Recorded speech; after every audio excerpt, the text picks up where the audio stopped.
Governor Lee announcing a proposal of a new bill prohibiting abortions if a fetal heartbeat is detected.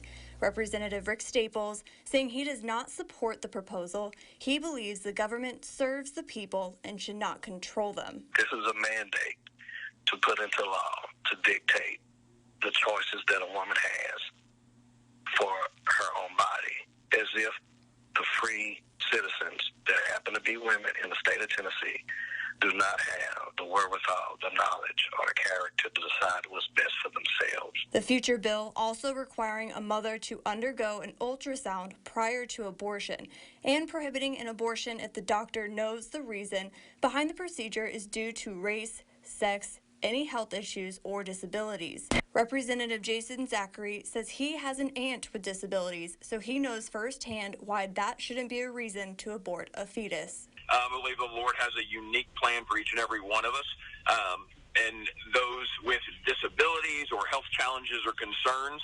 I mean, the reality is sometimes the doctors are wrong, many times the doctor's wrong. Senator Becky Duncan Massey agreeing with a part of the bill that has been laid out so far. We need to protect life, not whether it's a baby in the womb or it's people with intellectual disabilities or our seniors.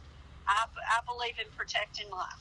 Representative Gloria Johnson tweeting that these kinds of decisions shouldn't be made by a group of men who've never experienced childbirth. One Knoxville woman agrees with at least one portion of the bill. I really think that it's a good thing that people have to get the fetal heartbeat checked because the baby's alive still. I mean, I think the baby's alive at the first part before it all. And a local man feels that there are circumstances where abortion might be acceptable, but there are also other options.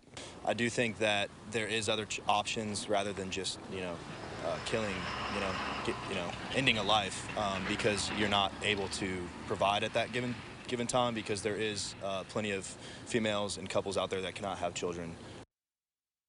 Now, this bill isn't finished yet, but pro-life lawmakers and the governor believe when it's completed, it will be able to stand in court. They say it will be the most comprehensive pro-life bill in the nation. Bo? All right, Kirsty, thank you. And as Kirsty mentioned, this draft refers to only 3 aspects of this bill. Yeah, a full bill will need to be filed by February 6th. This will be getting a lot of attention.